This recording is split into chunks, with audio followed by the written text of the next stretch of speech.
Hello hi, welcome to food is life. పాలకూర మన ఒంటికి ఎంత మంచిదో అందరికీ తెలిసిన విషయమే, కానీ దాని టేస్ట్ వల్ల మనం స్కిప్ చేస్తూ ఉంటాం ఎప్పటికప్పుడు.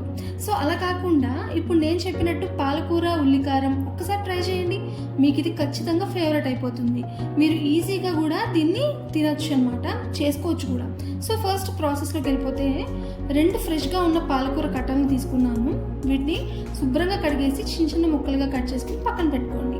ఇప్పుడు ఒక కడాయిలోకి 2 నుంచి 3 స్పూన్లు ఆయిల్ వేసుకుని, ఆయిల్ హీట్ ఎక్కిన తర్వాత ఇందులోకి 1 స్పూన్ ధనియాలు మరియు 1 స్పూన్ పచ్చిశనగపప్పు, కారానికి తగ్గట్టుగా చూసుకుని ఒక 2-3 ఎండుమిరపకాయలని ఇలా మంచిగా కట్ చేసుకుని వేసుకోండి.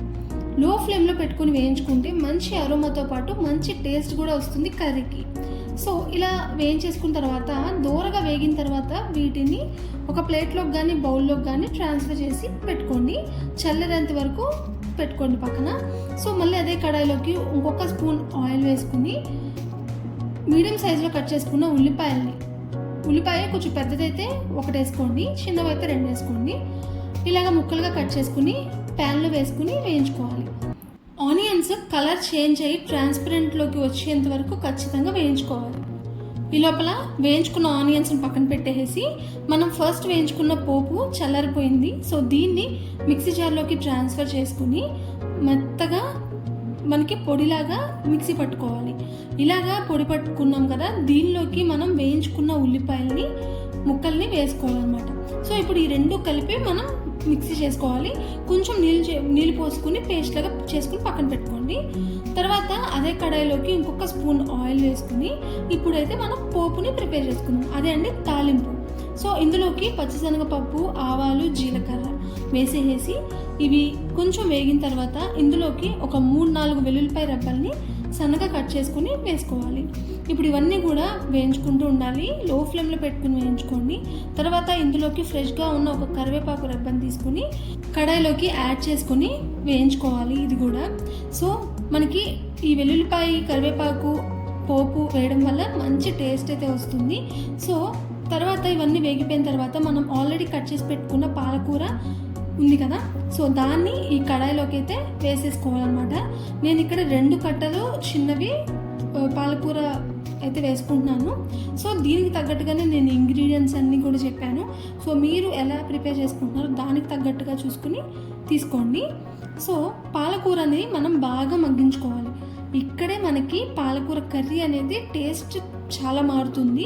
మీరు ఇక్కడ ఖచ్చితంగా వేయించుకున్నారనుకోండి మంచిగా, మీకు ఆ మట్టి వాసన, ఒక రకమైన పాలకూరలో వాసన వస్తుంది కదా, సో ఆ స్మెల్ టేస్ట్ అయితే పోతుందన్నమాట. మనం ఫస్ట్ అయితే మగ్గించుకోవాలి. బాగా మగ్గించుకుంటే మనకి కర్రీ టేస్ట్ అనేది అవుట్పుట్ చాలా బాగా వస్తుంది. ఇలాగా చూస్తున్నారు కదా, ఇలా దగ్గరికి అయ్యేంత వరకు మనం పాలకూరని వేయించుకోవాలి. ఇలా మగ్గించుకున్న తర్వాత మనం ఇందాక ప్రిపేర్ చేసుకున్నాం కదా మసాలా, ఉల్లిపాయ పేస్ట్ని, సో దాన్ని ఇప్పుడు ఈ కర్రీలోకి అయితే ట్రాన్స్ఫర్ చేసుకోవాలి. అసలైన టేస్ట్ అనేది ఈ ఉల్లికారంలోనే వస్తుందండి. మనకి పాలకూరతో పాటు ఈ ఉల్లికారం కూడా మిక్స్ అయిందనుకోండి, మనకి పాలకూర టేస్ట్ అనేది ఎక్కడా కూడా తెలియదు, అంత టేస్టీగా ఉంటుంది ఈ ఉల్లికారం వేయడం వల్ల. సో పాలకూర ఎవరైనా తిన్ను అనుకుంటే ఒకసారి ఇలా ట్రై చేయండి, ఖచ్చితంగా మీ ఫేవరెట్ అయిపోతుంది. మీరు గ్యారంటీగా ఇలానే ప్రిపేర్ చేసుకుని తినాలి అనుకుంటారు నెక్స్ట్ టైం కూడా. సో ఇప్పుడు మిక్సీ జార్లో కొంచెం నీళ్ళు పోసుకుని ఆ వాటర్ని కూడా ఈ కర్రీలోకి యాడ్ చేసుకుంటున్నాను. ఇలా యాడ్ చేసుకుంటే మనకి ఈ వాటర్తో పాలకూర అనేది బాగా మగ్గి మనకి ఆ మట్టి వాసన అనేది పోతుందన్నమాట. సో మొత్తం కూడా ఈ ఉల్లికారం టేస్ట్ పట్టేస్తుంది ఆకులకి. ఇలా మొత్తం వేసేసుకుని కలుపుకోవాలన్నమాట.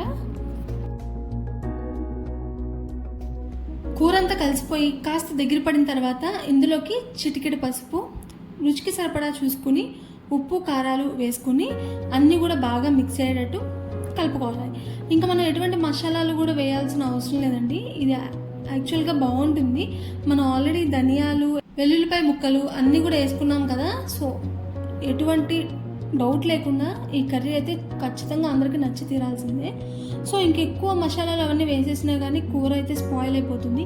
అచ్చం నేను చెప్పినట్టే మీరు ట్రై చేయండి, కర్రీ అవుట్పుట్ అయితే చాలా బాగా వస్తుంది. పిల్లలకైతే మస్ట్గా నచ్చుతుంది ఈ కర్రీ అయితే.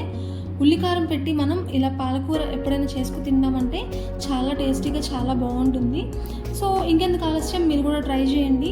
వేడివేడి అన్నంలో కూర వేసుకుని నెయ్యి వేసుకు తింటే టేస్ట్ చాలా బాగుంటుంది.